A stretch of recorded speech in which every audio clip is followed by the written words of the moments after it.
Learning outcomes. After watching this video, you will be able to calculate the covariance between a risky asset's return and the market's returns, calculate the beta of a risky asset given expected return, standard deviations and covariances. Calculating the CAPM beta. Last time we saw the mathematical form of the CAPM and the equation to calculate the CAPM beta. Now we will apply this formula to calculate the betas of risky assets. Let's go back to our 3 risky asset case, but change the correlations a little. Remember, we saw that a portfolio that has negative weights for some risky assets cannot be a market portfolio. In our 3 risky asset example, Z has a negative weight in the mean variance efficient portfolio. To solve this problem, we'll change the covariances a little. We'll continue to assume that there are only 3 risky and 1 risk-free asset in the entire world.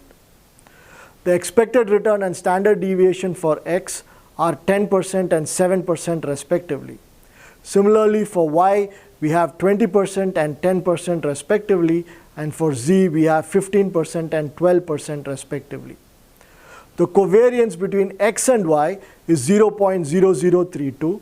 That between X and Z is 0.0013, and that between Y and Z is 0.0054.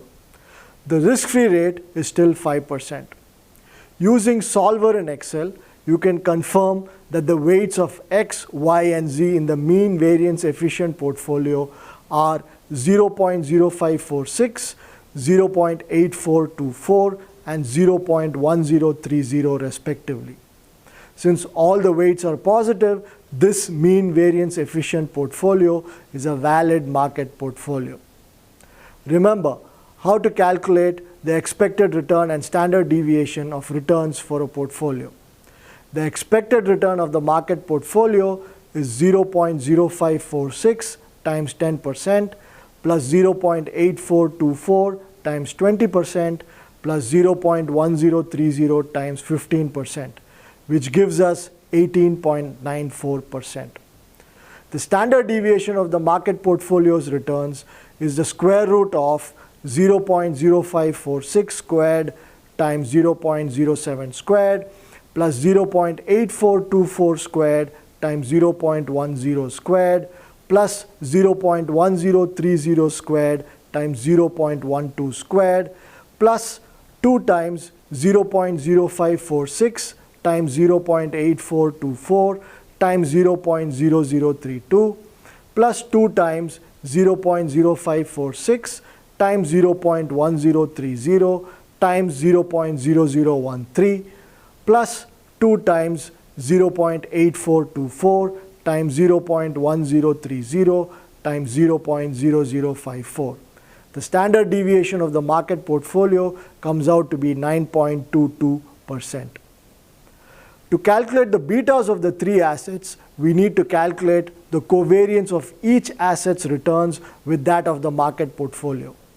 Remember, the market portfolio itself consists of 0.0546 in X, 0.8424 in Y, and 0.1030 in Z. It can be shown that the covariance between X's returns and the market portfolio's returns can be calculated as follows.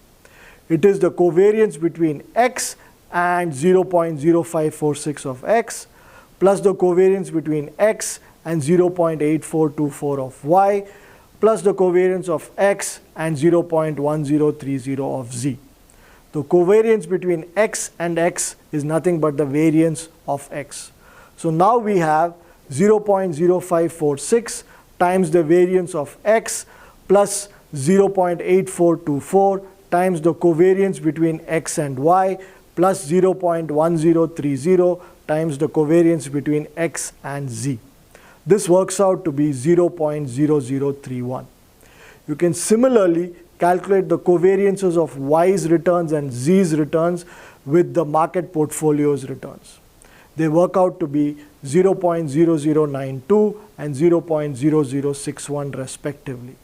I'll leave it up to you to do the calculations and verify these 2 numbers. We can now calculate the betas of the 3 risky assets. For X, It is the covariance of its returns with the market portfolio's returns, which is 0.0031, divided by the variance of the market's returns, which is 0.0922 squared. The beta comes out to be 0.36.